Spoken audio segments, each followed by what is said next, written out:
वज़ीर आज़म साहब की ख़ास हिदायत पर एक्सपोर्ट फाइनेंस स्कीम के तहत मार्कअप की शरह 19% से कम करके 4.5% कर दी गई। एक्सपोर्ट फैसिलिटेशन स्कीम के तहत सहूलत की मुद्दत 9 माह से बढ़कर 18 माह कर दी गई ताकि बरामद कुन्नान को कैश फ्लो के मसाइल का सामना ना करना पड़े। इसके अलावा सनती बिजली के नर्ख भी कम किए गए।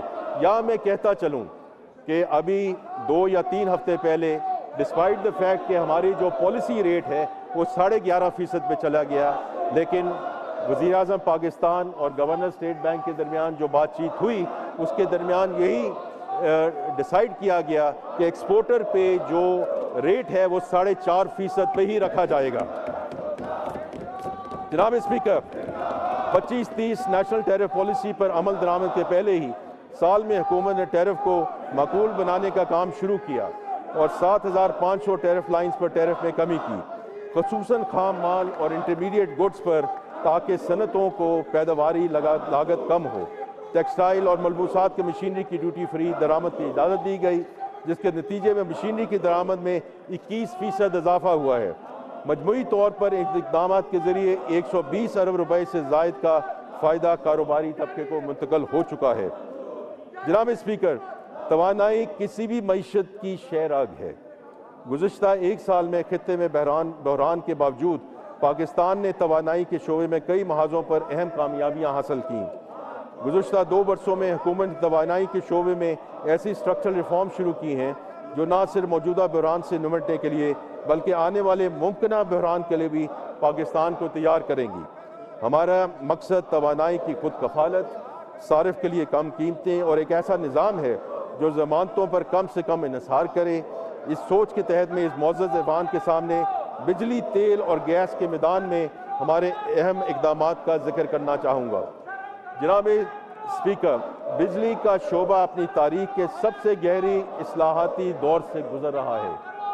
गुज़श्ता 2 वर्षों में इस शोबे ने माली नज़्म ज़ब्त और कारकर्दगी में बेहतरी का मुज़ाहरा किया, जिसके नतीजे में माली साल 25-26 में बजट में मुख्तलिफ सब्सिडी के मुकाबले में 143 अरब रुपए से ज़ायद की बचत हासिल की गई। सबसे अहम बात यह है कि ये कमी मुस्तहिक सार्फिन पर बोझ डालकर नहीं बल्कि इस्लाहात के ज़रिए हासिल की गई। मज़ीद बरां IPP से मुज़ाकरात के नतीजे में तकरीबन 3.7 ट्रिलियन रुपए की बचत हासिल करने के इक़दाम किए गए। जनाब स्पीकर, इस शोबे की इस्लाहात में सबसे अहम कदम competitive trading bilateral contract market का अमली आगाज़ है। इसके तहत पहली कंपेटिटिव नीलामी मुनक्कद होने जा रही है, जिसमें तकरीबन 800 मेगावाट बिजली का कारोबार एक मुसाबकती मार्केट पर मबनी फ्रेमवर्क के तहत होगा। ये कोई मामूली पेशरफ्त नहीं है। अब तक पाकिस्तान में बिजली एक ही सरकारी खरीदार के जरिए खरीदा जाती थी जो सरकारी ज़मानतों के सहारे मुआहदा करता था।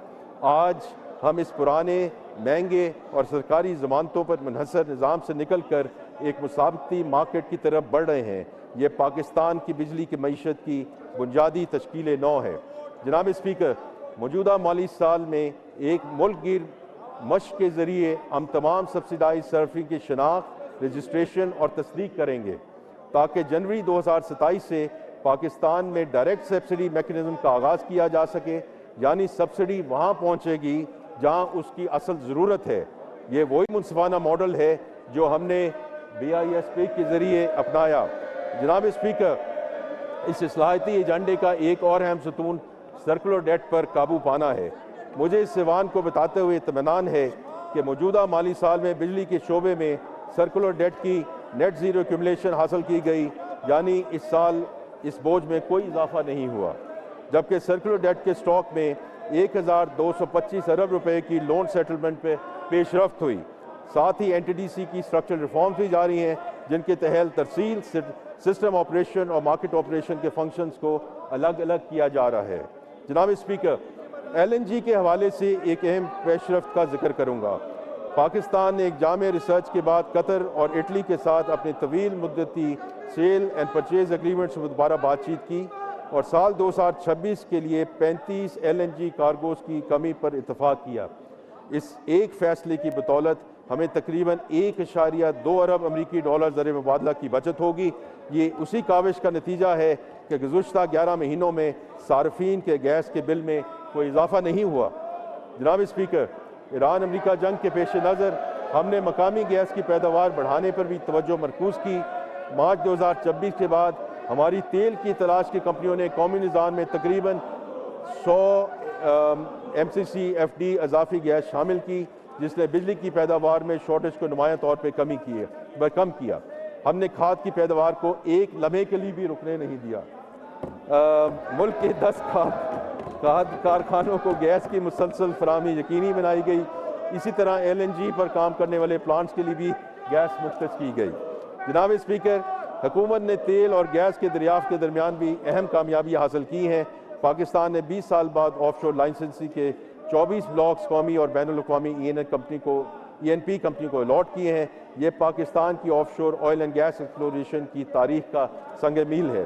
काबिल ज़िक्र बात यह है कि बरादर मुल्क तुर्किया की कौमी तेल कंपनी TPAO ने पाकिस्तानी कंपनियों के साथ शराकतदारी के जरिए हमारे ऑफशोर सेक्टर में कदम रखा है।